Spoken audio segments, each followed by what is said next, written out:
The Adventures of Sherlock Holmes by Sir Arthur Conan Doyle. Adventure 6. The Man with the Twisted Lip. Isa Whitney, brother of the late Elias Whitney, D.D., principal of the Theological College of St. George's, was much addicted to opium. The habit grew upon him, as I understand, from some foolish freak when he was at college, for having read De Quincey's description of his dreams and sensations, he had drenched his tobacco with laudanum in an attempt to produce the same effects.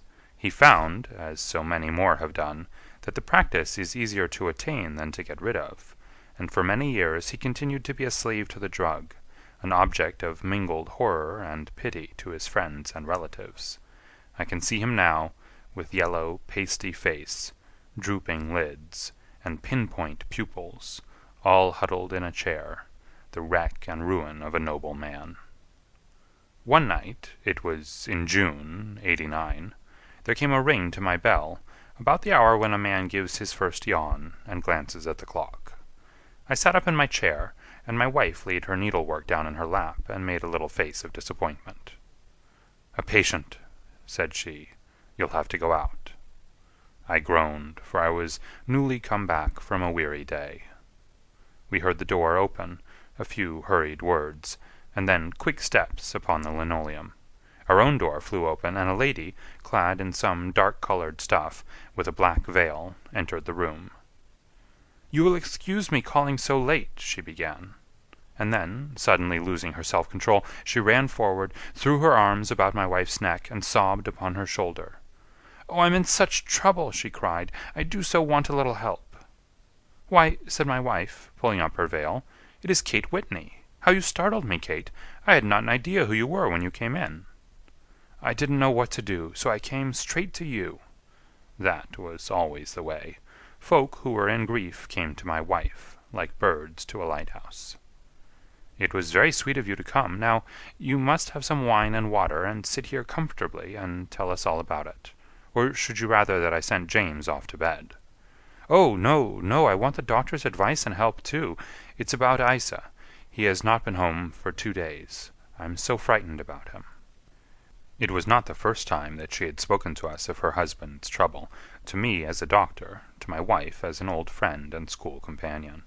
We soothed and comforted her by such words as we could find. Did she know where her husband was? Was it possible that we could bring him back to her? It seems that it was. She had the surest information that of late he had, when the fit was on him, made use of an opium den in the farthest east of the city. Hitherto his orgies had always been confined to one day, and he had come back, twitching and shattered, in the evening.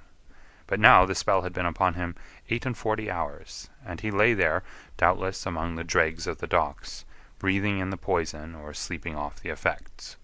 There he was to be found, she was sure of it, at the Bar of Gold, in Upper Swandam Lane. But what was she to do? How could she, a young and timid woman, make her way into such a place and pluck her husband out from among the ruffians who surrounded him? There was the case, and of course there was but one way out of it. Might I not escort her to this place? And then, as a second thought, why should she come at all?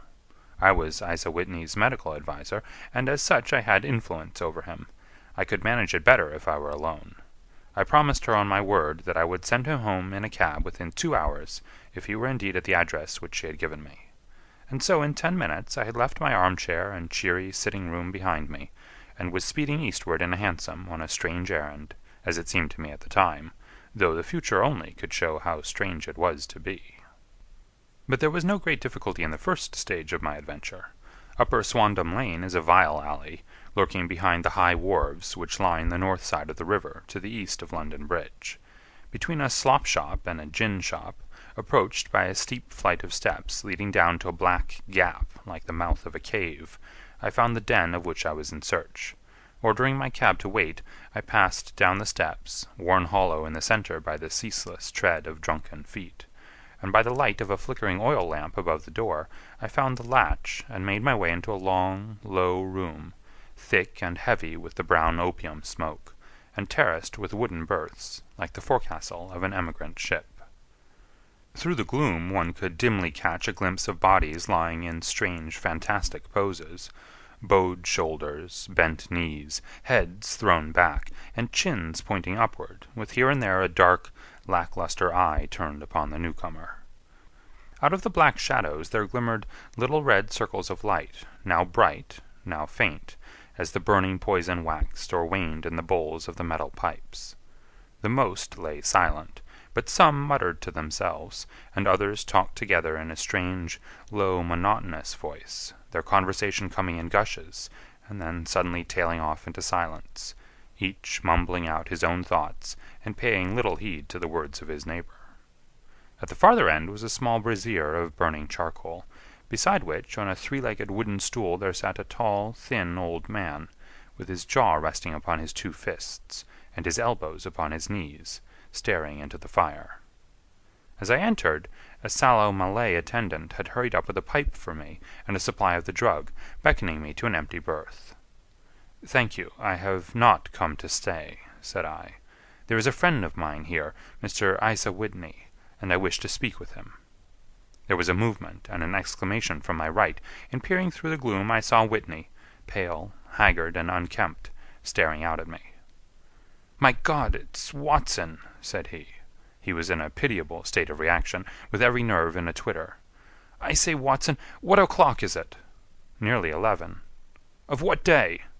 "Of Friday, June 19th." "Good heavens! I thought it was Wednesday. It is Wednesday. What do you want to frighten a chap for?" He sank his face onto his arms and began to sob in a high treble key. "I tell you that it is Friday, man. Your wife has been waiting this 2 days for you. You should be ashamed of yourself." "So I am. But you've got mixed, Watson, for I've only been here a few hours. 3 pipes, 4 pipes, I forget how many. But I'll go home with you. I wouldn't frighten Kate, poor little Kate. Give me your hand. Have you a cab?" "Yes, I have one waiting." "Then I shall go in it. But I must owe something. Find what I owe, Watson. I am all off color. I can do nothing for myself." I walked down the narrow passage between the double row of sleepers, holding my breath to keep out the vile, stupefying fumes of the drug, and looking about for the manager.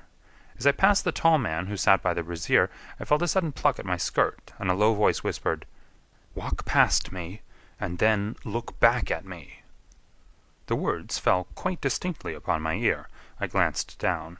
They could only have come from the old man at my side, and yet he sat now as absorbed as ever, very thin, very wrinkled, bent with age, an opium pipe dangling down from between his knees, as though it had dropped in sheer lassitude from his fingers.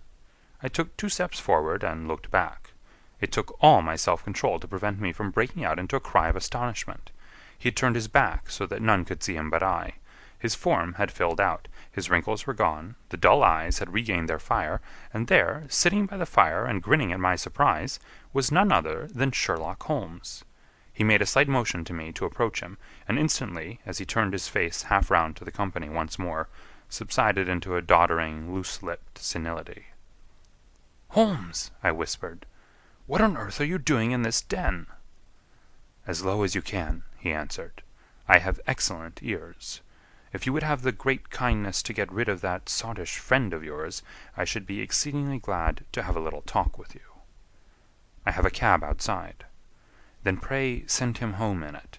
You may safely trust him, for he appears to be too limp to get into any mischief. I should recommend you also to send a note by the cabman to your wife, to say that you have thrown in your lot with me. If you will wait outside, I shall be with you in 5 minutes." It was difficult to refuse any of Sherlock Holmes' requests, for they were always so exceedingly definite, and put forward with such a quiet air of mastery. I felt, however, that when Whitney was once confined in the cab, my mission was practically accomplished, and for the rest I could not wish anything better than to be associated with my friend in one of those singular adventures which were the normal condition of his existence. In a few minutes I had written my note, paid Whitney's bill, led him out to the cab, and seen him driven through the darkness. In a very short time a decrepit figure had emerged from the opium den, and I was walking down the street with Sherlock Holmes. For 2 streets he shuffled along with a bent back and an uncertain foot. Then, glancing quickly round, he straightened himself out and burst into a hearty fit of laughter. "I suppose, Watson," said he, that you imagine that I have added opium smoking to cocaine injections, and all the other little weaknesses on which you have favored me with your medical views. I was certainly surprised to find you there, but not more so than I to find you. I came to find a friend, and I to find an enemy. An enemy? Yes, one of my natural enemies, or shall I say, my natural prey. Briefly, Watson, I am in the midst of a very remarkable inquiry, and I have hoped to find a clue in the incoherent ramblings of these sots, as I have done before now. Had I been recognized in that den, my life would not have been worth an hour's purchase, for I have used it before now for my own purposes, and the rascally Lascar who runs it has sworn to have vengeance upon me. There is a trap-door at the back of that building, near the corner of Paul's Wharf, which could tell some strange tales of what has passed through it upon the moonless nights. What? You do not mean bodies? Ay, bodies, Watson. We should be rich men if we had £1,000 for every poor devil who'd been done to death in that den. It is the vilest murder trap on the whole riverside, and I fear that Neville St. Clair has entered it, never to leave it more. But our trap should be here. He put his 2 forefingers between his teeth and whistled shrilly, a signal which was answered by a similar whistle from the distance, followed shortly by the rattle of wheels and the clink of horses' hoofs. Now, Watson, said Holmes, as a tall dog-cart dashed up through the gloom, throwing out 2 golden tunnels of yellow light from its side lanterns. You'll come with me, won't you? If I can be of use. Oh, a trusty comrade is always of use, and a chronicler still more so. My room at the Cedars is a double-bedded one. The Cedars? Yes, that is Mr. St. Clair's house. I am staying there while I conduct the inquiry. Where is it, then? Near Lee, in Kent. We have a 7-mile drive before us. But I am all in the dark. Of course you are. You'll know all about it presently. Jump up here. All right, John, we shall not need you. Here's £50. Look out for me tomorrow about 11. Give her head. So long, then. He flicked the horse with his whip, and we dashed away through the endless succession of sombre and deserted streets, which widened gradually until we were flying across a broad balustraded bridge, with the murky river flowing sluggishly beneath us. Beyond lay another dull wilderness of bricks and mortar, its silence broken only by the heavy, regular footfall of the policeman, or the songs and shouts of some belated party of revellers. A dull wrack was drifting slowly across the sky, and a star or 2 twinkled dimly here and there through the rifts of the clouds. Holmes drove in silence, with his head sunk upon his breast, and the air of a man who is lost in thought, while I sat beside him, curious to learn what this new quest might be which seemed to tax his powers so sorely, and yet afraid to break in upon the current of his thoughts. We had driven several miles, and were beginning to get to the fringe of the belt of suburban villas, when he shook himself, shrugged his shoulders, and lit up his pipe with the air of a man who has satisfied himself that he is acting for the best. "You have a grand gift of silence, Watson," said he. "It makes you quite invaluable as a companion. Upon my word, it is a great thing for me to have someone to talk to, for my own thoughts are not over-pleasant. I was wondering what I should say to this dear little woman tonight when she meets me at the door." "You forget that I know nothing about it." "I shall just have time to tell you the facts of the case before we get to Lee. It seems absurdly simple, and yet somehow I can get nothing to go upon. There's plenty of thread, no doubt, but I can't get the end of it into my hand. Now, I'll state the case clearly and concisely to you, Watson, and maybe you can see a spark where all is dark to me." "Proceed, then." Some years ago, to be definite in May 1884, there came to Lee a gentleman, Neville St. Clair by name, who appeared to have plenty of money. He took a large villa, laid out the grounds very nicely, and lived generally in good style. By degrees he made friends in the neighborhood, and in 1887 he married the daughter of a local brewer, by whom he now has 2 children. He had no occupation, but was interested in several companies, and went into town as a rule in the morning, returning by the 5:14 from Cannon Street every night. Mr. St. Clair is now 37 years of age, is a man of temperate habits, a good husband, a very affectionate father, and a man who is popular with all who know him. I may add that his whole debts at the present moment, as far as we've been able to ascertain, amount to £88 10s, while he has £220 standing to his credit in the Capital and Counties Bank. There is no reason, therefore, to think that money troubles have been weighing upon his mind. Last Monday, Mr. Neville St. Clair went into town rather earlier than usual, remarking before he started that he had 2 important commissions to perform, and that he would bring his little boy home a box of bricks. Now, by the merest chance, his wife received a telegram upon this same Monday, very shortly after his departure, to the effect that a small parcel of considerable value, which she had been expecting, was waiting for her at the offices of the Aberdeen Shipping Company. Now, if you are well up in your London, you will know that the office of the company is in Fresno Street, which branches out of Upper Swandam Lane, where you found me tonight.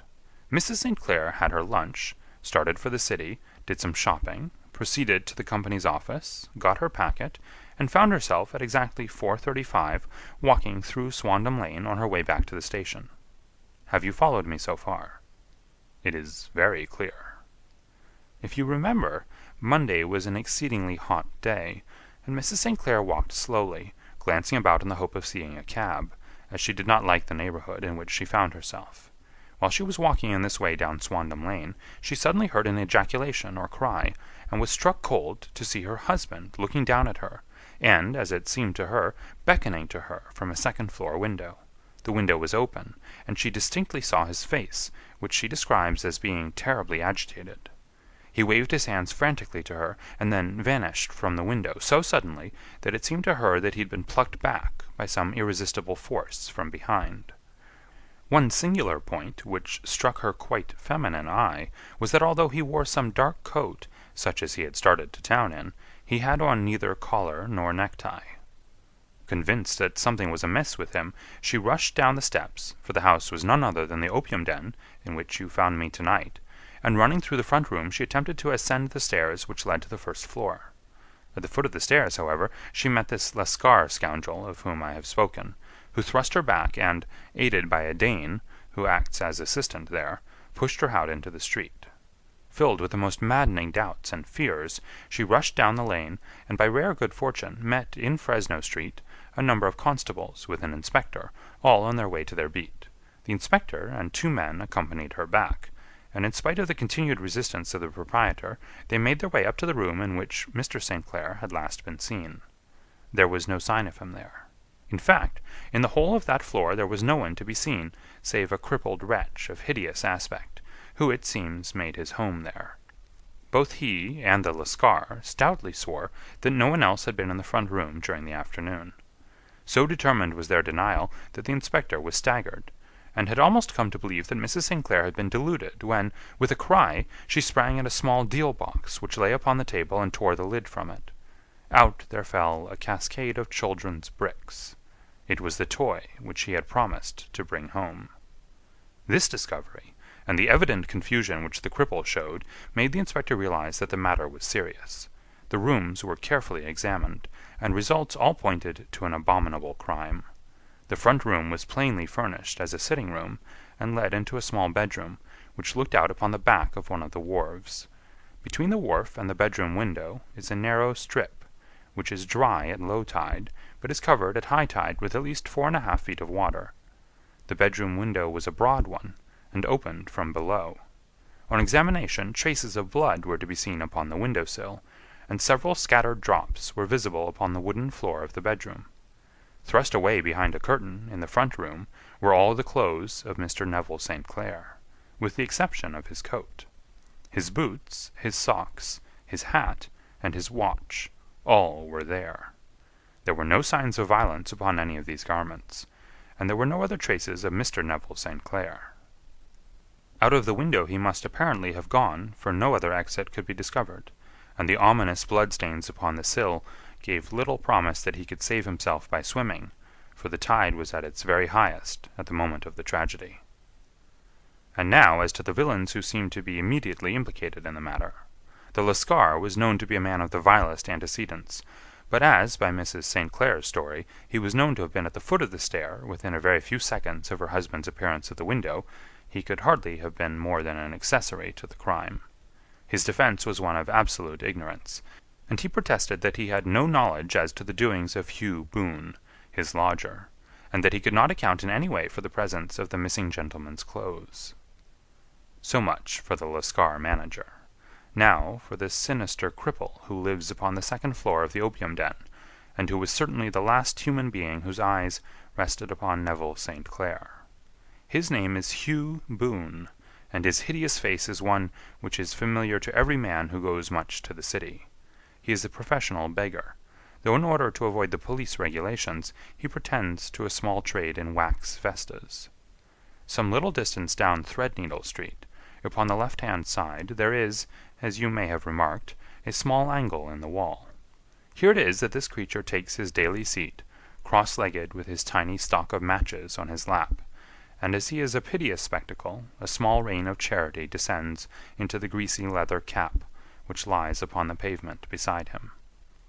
I have watched the fellow more than once before ever I thought of making his professional acquaintance, and I have been surprised at the harvest which he has reaped in a short time. His appearance, you see, is so remarkable that no one can pass him without observing him.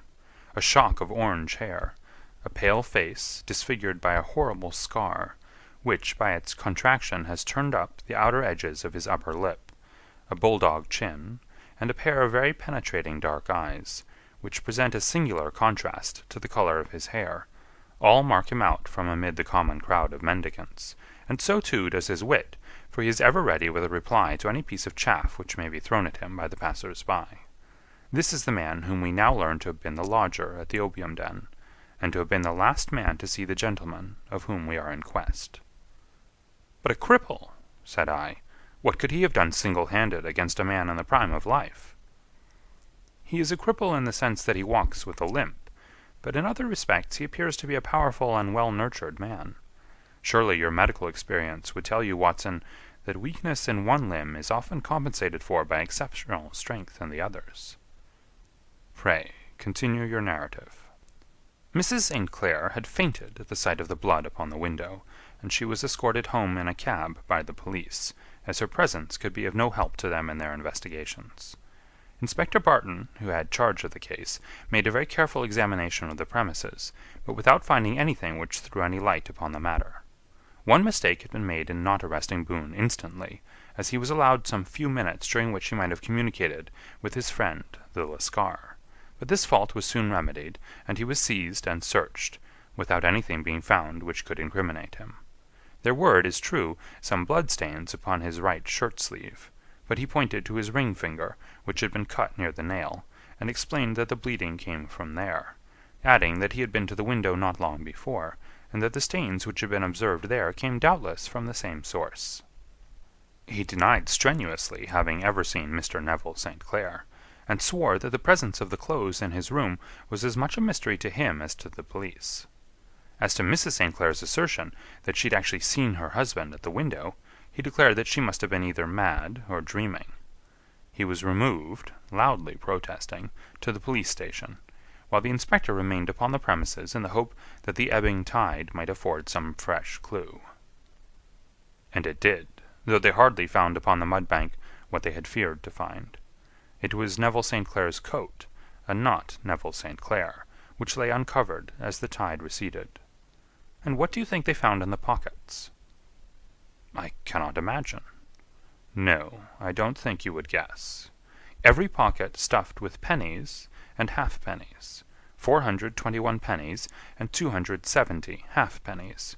It was no wonder that it had not been swept away by the tide. But a human body is a different matter. There was a fierce eddy between the wharf and the house. It seemed likely enough that the weighted coat had remained when the stripped body had been sucked away into the river. But I understand that all the other clothes were found in the room. Would the body be dressed in a coat alone? No, sir, but the facts might be met speciously enough. Suppose that this man Boone had thrust Neville St. Clair through the window. There's no human eye which could have seen the deed. What would he do then? It would of course instantly strike him that he must get rid of the telltale garments. He would seize the coat, then, and be in the act of throwing it out, when it would occur to him that it would swim and not sink. He has little time, for he has heard the scuffle downstairs when the wife tried to force her way up, and perhaps he's already heard from his Lascar confederate that the police are hurrying up the street. There's not an instant to be lost. He rushes to some secret hoard, where he has accumulated the fruits of his beggary, and he stuffs all the coins upon which he can lay his hands into the pockets to make sure of the coat's sinking. He throws it out, and would have done the same thing with the other garments, had not he heard the rush of steps below, and only just had time to close the window when the police appeared. It certainly sounds feasible. Well, we will take it as a working hypothesis, for want of a better. Boone, as I have told you, was arrested and taken to the station, but it could not be shown that there had ever before been anything against him. He had for years been known as a professional beggar, but his life appeared to have been a very quiet and innocent one. There the matter stands at present, and the questions which have to be solved, what Neville St. Clair was doing in the opium den, what happened to him when there, where is he now, and what Hugh Boone had to do with his disappearance, are all as far from a solution as ever. I confess that I cannot recall any case within my experience which looked at the first glance so simple, and yet which presented such difficulties. While Sherlock Holmes had been detailing this singular series of events, we had been whirling through the outskirts of the great town until the last straggling houses had been left behind, and we rattled along with a country hedge upon either side of us. Just as he finished, however, we drove through 2 scattered villages, where a few lights still glimmered in the windows. "We are on the outskirts of Lee," said my companion. "We have touched on 3 English counties in our short drive, starting in Middlesex, passing over an angle of Surrey, and ending in Kent. See that light among the trees? That is the Cedars, and beside that lamp sits a woman whose anxious ears have already, I have little doubt, caught the clink of our horses' feet." "But why are you not conducting the case from Baker Street?" I asked. "Because there are many inquiries which must be made out here. Mrs. St. Clair has most kindly put 2 rooms at my disposal, and you may rest assured that she will have nothing but a welcome from my friend and colleague. I hate to meet her, Watson, when I have no news of her husband. Here we are. Whoa there! Whoa!"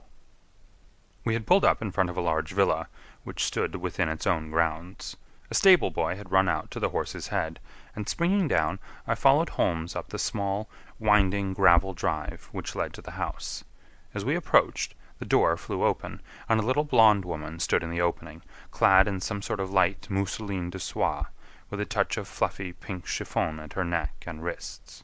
She stood with her figure outlined against the flood of light, one hand upon the door, one half raised in her eagerness, her body slightly bent, her head and face protruded, with eager eyes and parted lips, a standing question.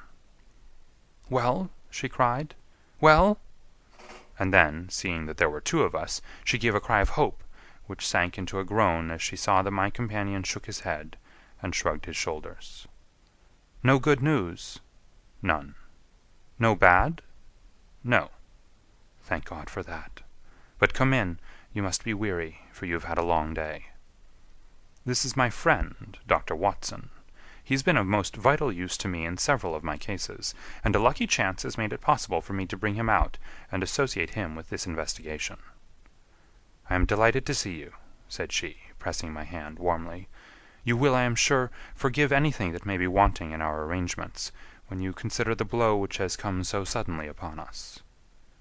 "My dear madam," said I am an old campaigner, and if I were not I can very well see that no apology is needed. If I can be of any assistance, either to you or to my friend here, I shall be indeed happy." "Now, Mr. Sherlock Holmes," said the lady, as we entered a well-lit dining-room, upon the table of which a cold supper had been laid out, "I should very much like to ask you 1 or 2 plain questions, to which I beg that you will give a plain answer." "Certainly, madam." "Do not trouble about my feelings.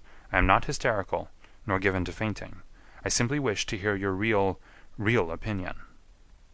"Upon what point?" "In your heart of hearts, do you think that Neville is alive?" Sherlock Holmes seemed to be embarrassed by the question. "Frankly, now," she repeated, standing upon the rug and looking keenly down at him as he leaned back in a basket chair. "Frankly, then, madam, I do not."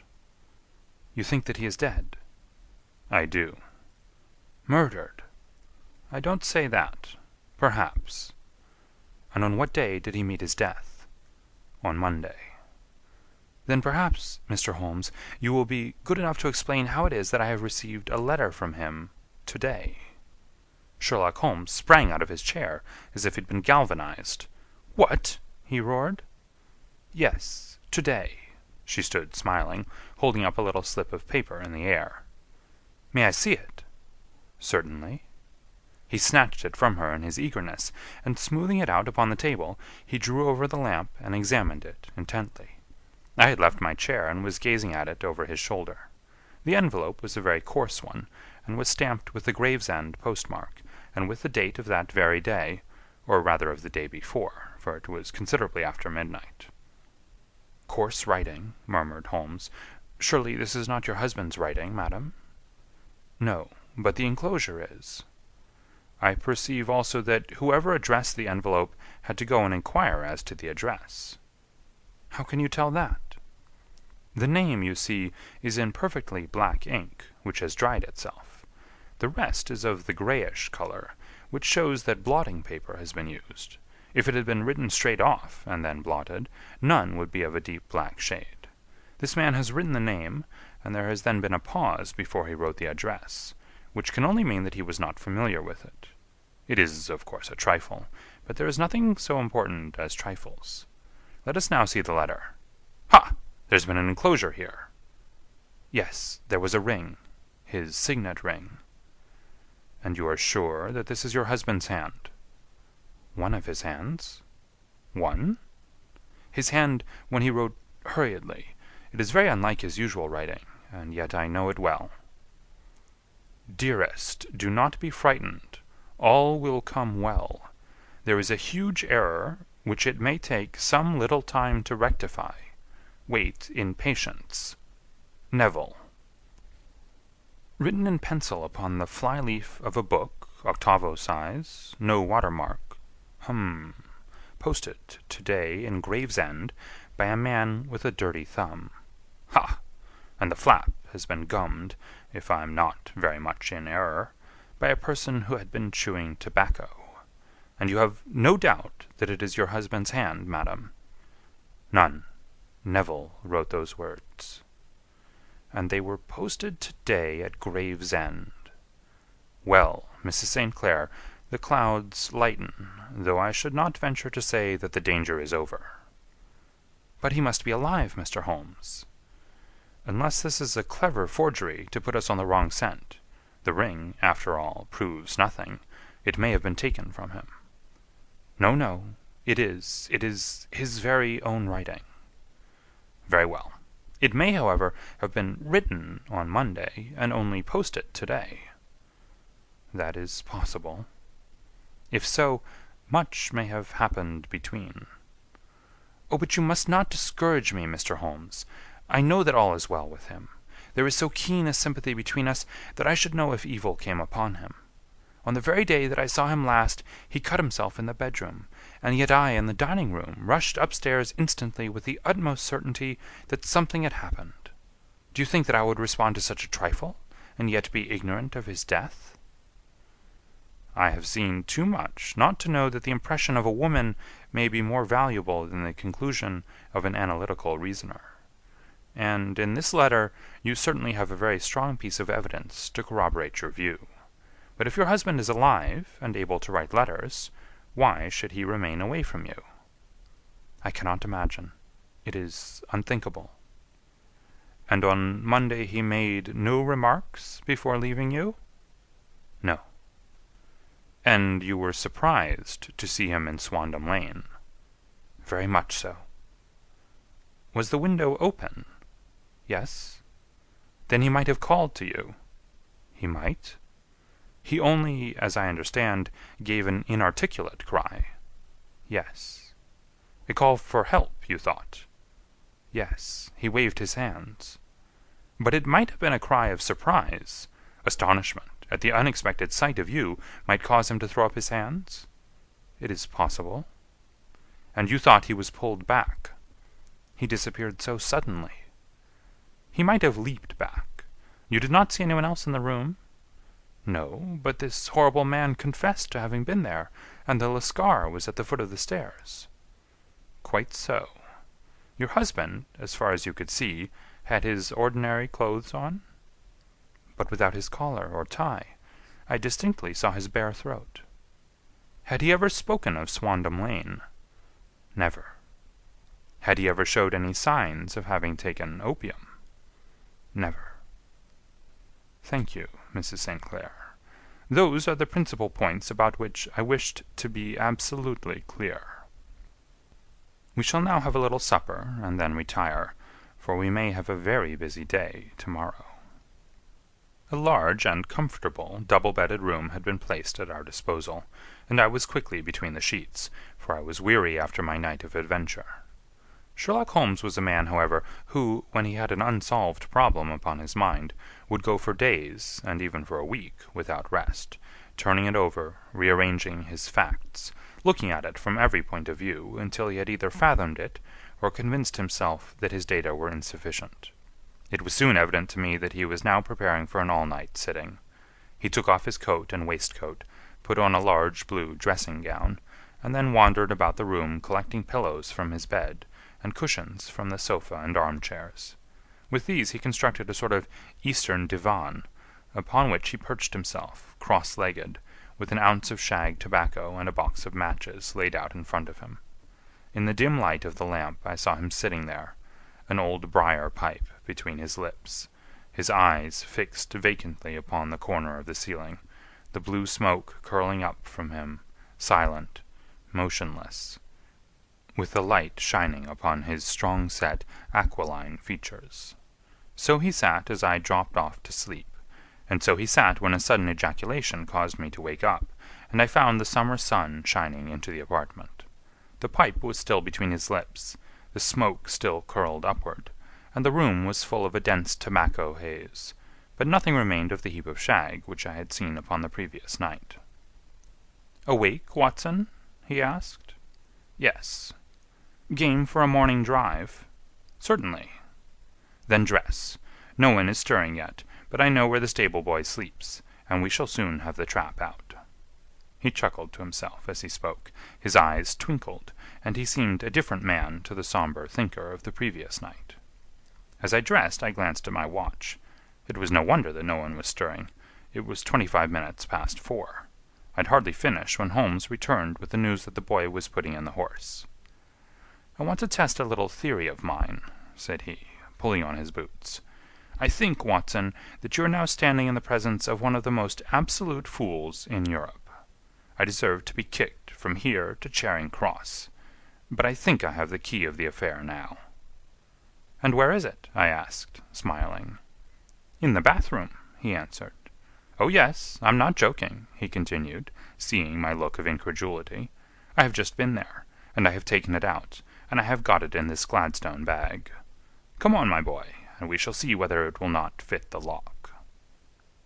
We made our way downstairs as quietly as possible, and out into the bright morning sunshine. In the road stood our horse and trap, with the half-clad stable-boy waiting at the head. We both sprang in, and away we dashed down the London road. A few country carts were stirring, bearing in vegetables to the metropolis, but the lines of villas on either side were as silent and lifeless as some city in a dream. "It has been in some points a singular case," said Holmes, flicking the horse on into a gallop. "I confess that I have been as blind as a mole, but it is better to learn wisdom late than never to learn it at all." In town, the earliest risers were just beginning to look sleepily from their windows as we drove through the streets of the Surrey side. Passing down the Waterloo Bridge Road, we crossed over the river, and dashing up Wellington Street wheeled sharply to the right, and found ourselves in Bow Street. Sherlock Holmes was well known to the force, and the two constables at the door saluted him. One of them held the horse's head, while the other led us in. "Who's on duty?" asked Holmes. "Inspector Bradstreet, sir." "Ah, Bradstreet, how are you?" A tall, stout official had come down the stone-flagged passage, in a peaked cap and frogged jacket. "I wish to have a quiet word with you, Bradstreet." "Certainly, Mr. Holmes. Step into my room here."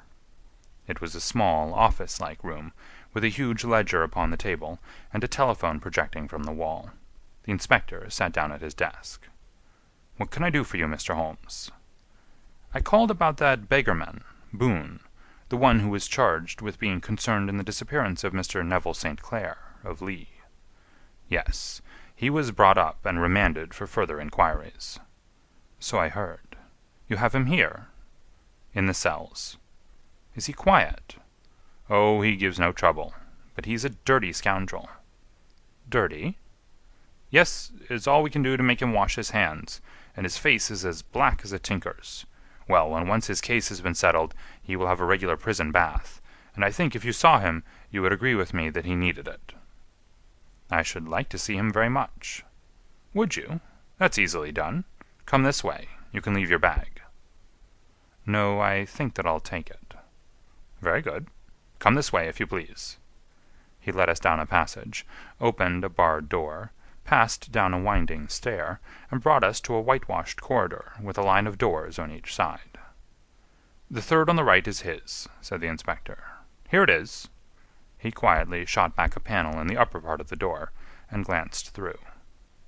"He's asleep," said he. "You can see him very well."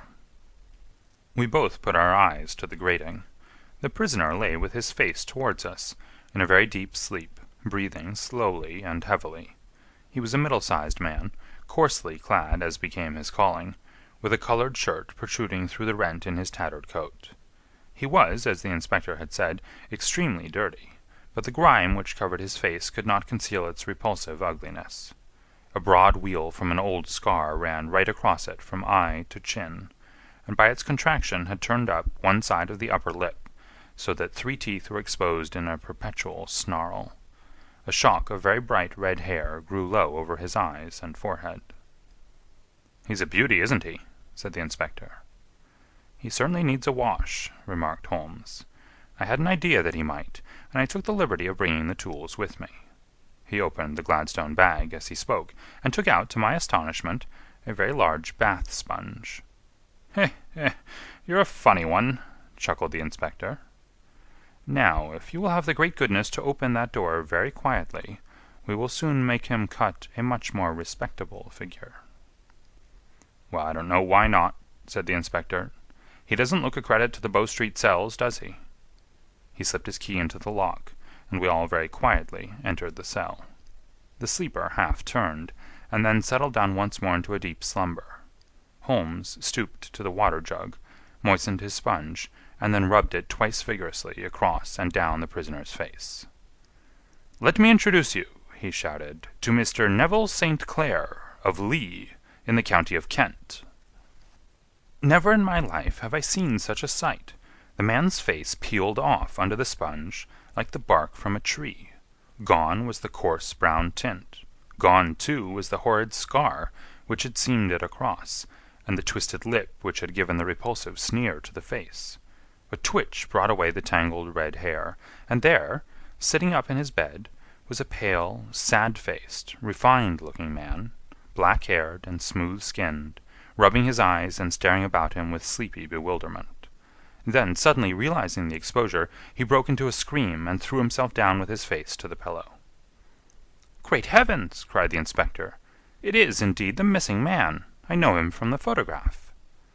The prisoner turned with the reckless air of a man who abandons himself to his destiny.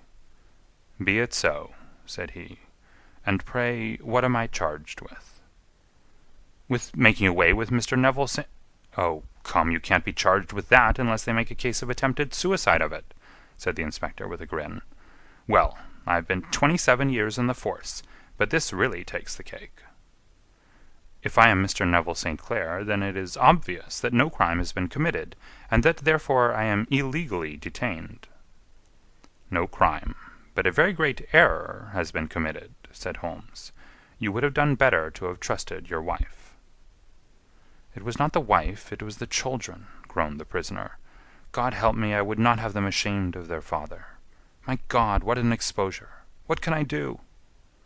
Sherlock Holmes sat down beside him on the couch, and patted him kindly on the shoulder.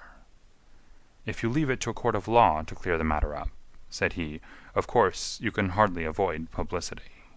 On the other hand, if you convince the police authorities that there is no possible case against you, I do not know that there is any reason that the details should find their way into the papers. Inspector Bradstreet would, I am sure, make notes upon anything which you might tell us, and submit it to the proper authorities. The case would then never go into court at all." "God bless you!" cried the prisoner, passionately. "I would have endured imprisonment, aye, even execution, rather than have left my miserable secret as a family blot to my children. You are the first who have ever heard my story. My father was a schoolmaster in Chesterfield, where I received an excellent education. I travelled in my youth, took to the stage, and finally became a reporter on an evening paper in London. One day my editor wished to have a series of articles upon begging in the metropolis, and I volunteered to supply them. There was the point from which all my adventures started. It was only by trying begging as an amateur that I could get the facts upon which to base my articles. When an actor, I had, of course, learned all the secrets of making up, and had been famous in the green room for my skill. I took advantage now of my attainments. I painted my face, and to make myself as pitiable as possible, I made a good scar, and fixed one side of my lip in a twist by the aid of a small slip of flesh-colored plaster. Then, with a red head of hair, and an appropriate dress, I took my station in the business part of the city, ostensibly as a match-seller, but really as a beggar. For 7 hours I plied my trade, and when I returned home in the evening I found to my surprise that I had received no less than 26 shillings and fourpence. I wrote my articles, and thought little more of the matter, until some time later I backed a bill for a friend, and had a writ served upon me for £25. I was at my wit's end where to get the money, but a sudden idea came to me. I begged a fortnight's grace from the creditor, asked for a holiday from my employers, and spent the time in begging in the city under my disguise. In 10 days I had the money, and had paid the debt. Well, you can imagine how hard it was to settle down to arduous work at £2 a week, when I knew that I could earn as much in a day by smearing my face with a little paint, laying my cap on the ground, and sitting still. It was a long fight between my pride and the money, but the dollars won at last, and I threw up reporting and sat day after day in the corner which I had first chosen, inspiring pity by my ghastly face, and filling my pockets with coppers. Only one man knew my secret. He was the keeper of a low den in which I used to lodge in Swandam Lane, where I could every morning emerge as a squalid beggar, and in the evenings transform myself into a well-dressed man about town. This fellow, a Lascar, was well paid by me for his rooms, so that I knew that my secret was safe in his possession. Well, very soon I found that I was saving considerable sums of money. I do not mean that any beggar in the streets of London could earn £700 a year, which is less than my average takings, but I had exceptional advantages in my power of making up, and also in a facility of repartee, which improved by practice and made me quite a recognized character in the city.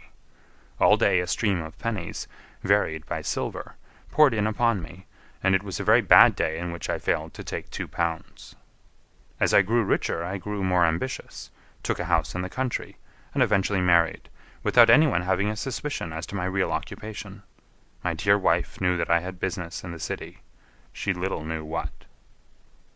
Last Monday I had finished for the day, and was dressing in my room above the opium den, when I looked out of my window and saw, to my horror and astonishment, that my wife was standing in the street, with her eyes fixed full upon me. I gave a cry of surprise, threw up my arms to cover my face, and rushing to my confidant, the Lascar, entreated him to prevent anyone from coming up to me. I heard her voice downstairs, but I knew that she could not ascend. Swiftly I threw off my clothes, pulled on those of a beggar, and put on my pigments and wig. Even a wife's eyes could not pierce so complete a disguise. But then it occurred to me that there might be a search in the room, and that the clothes might betray me. I threw open the window, reopening by my violence a small cut which I had inflicted upon myself in the bedroom that morning. Then I seized my coat, which was weighted by the coppers which I had just transferred to it from the leather bag in which I carried my takings. I hurled it out of the window, and it disappeared into the Thames. The other clothes would have followed, but at that moment there was a rush of constables up the stair, and a few minutes after I found, rather I confess to my relief, that instead of being identified as Mr. Neville St. Clair, I was arrested as his murderer. I do not know that there is anything else for me to explain. I was determined to preserve my disguise as long as possible, and hence my preference for a dirty face. Knowing that my wife would be terribly anxious, I slipped off my ring and confided it to the Lascar at a moment when no constable was watching me, together with a hurried scrawl telling her that she had no cause to fear. "That note only reached her yesterday," said Holmes. "Good God! What a week she must have spent!" "The police have watched this Lascar," said Inspector Bradstreet, "and I can quite understand that he might find it difficult to post a letter unobserved. Probably he handed it to some sailor customer of his, who forgot all about it for some days." "That was it," said Holmes, nodding approvingly. "I have no doubt of it. But have you never been prosecuted for begging?" "Many times. But what was a fine to me?" "It must stop here, however," said Bradstreet. "If the police are to hush this thing up, there must be no more of Hugh Boone." "I have sworn it by the most solemn oaths which a man can take." "In that case, I think that it is probable that no further steps may be taken. But if you are found again, then all must come out. I am sure, Mr. Holmes, that we are very much indebted to you for having cleared the matter up. I wish I knew how you reached your results." "I reached this one," said my friend, "by sitting upon 5 pillows and consuming an ounce of shag. I think, Watson, that if we drive to Baker Street we shall just be in time for breakfast." End of Adventure 6.